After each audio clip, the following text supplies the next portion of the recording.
Boys and girls, thank you for joining me to learn about the life cycles of a seed plant. By the end of this video, you should be able to summarize the distinct stages of a seed plant by using the words seed, germination, seedling, and adult. Also, if you want to follow along in your packet, this information starts on page 37. We're going to start off with a review. This is information that you learned if you watched the parts of the plant video. If you did not watch it, I suggest you watch that video first. These are the major parts of the plant: the roots, the stem, the leaves, and the flowers. All of these parts of the plant are going to be important as we learn about the plant's life cycle. Taking notes. It is very important that when you are learning information, you take notes. There is a direct link from your hand up your arm to your brain, and it will help you remember the information better. When doing notes on the life cycle, I like to use this sort of chart because it has arrows. Arrows show that there is a sequence or an order. Your life cycle and the plant life cycle have to go in a certain order. You're not born a teenager and then you become a baby and then you become an adult. It goes in a certain specific order: baby, child, teenager, adult. The same is true for the life cycle of a plant. So I use arrows. I also use arrows to show that it goes in a circle and it starts all over again. Inside of the boxes, I might write words or draw pictures about what happens in each of the stages of the life cycle. This is stage 1 of the life cycle. So I would write this up here in this box, the seed. Okay, in order for a seed to grow, it needs pollen. Pollen is the dust that comes from parts of the flower. The dust can either get stuck onto the legs of pollinators, like bees or butterflies, or it might blow in the wind. You'll notice that in the springtime, your car might be covered with pollen, or you might start sneezing because you're breathing it in. So, if I'm a little bee, I might go to a rose because the rose looks so pretty and it says, "Come here." So I go to the rose and I get the pollen on my little tiny feet. Then the little bee flies over to another rose and the pollen goes into the pistil part of the flower and a seed begins to grow.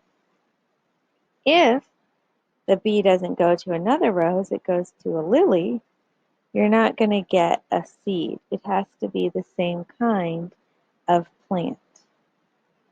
Okay, after this pollen goes into the pistil and a seed begins to grow, a seed coat is around that seed to protect it.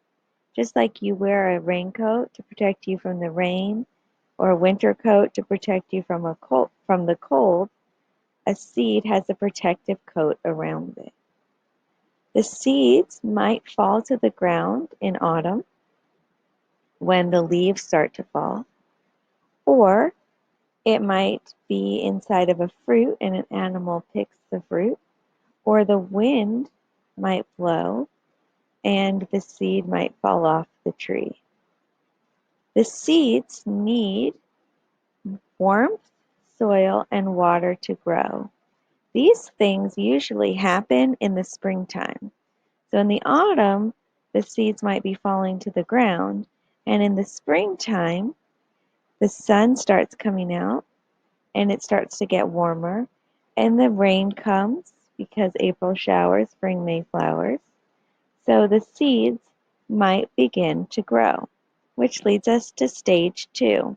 So follow your arrow and you're going to write in stage 2, germination.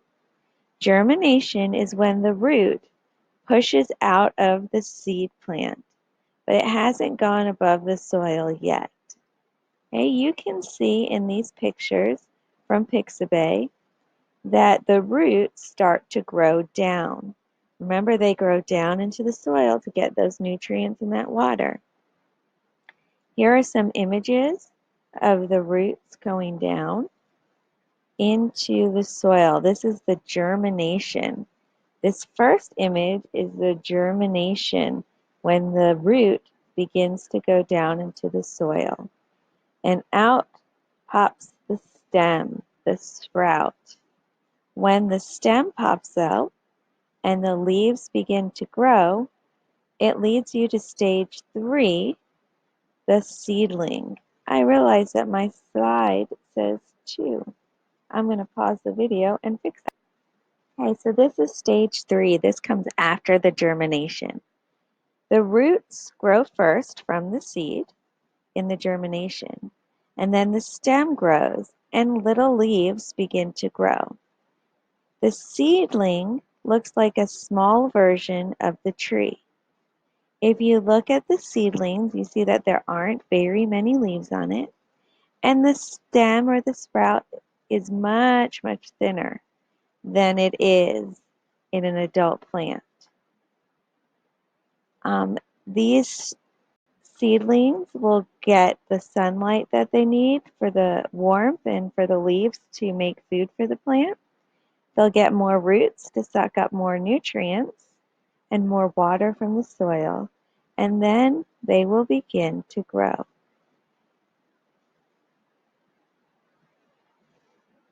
They will grow into an adult plant if they continue to get all the things that they need: the food, the water, and the sunlight. Adult plants are very big, some of them. Some of them are small, but they're still bigger than their seedlings. They begin to grow flowers, which contains the seeds.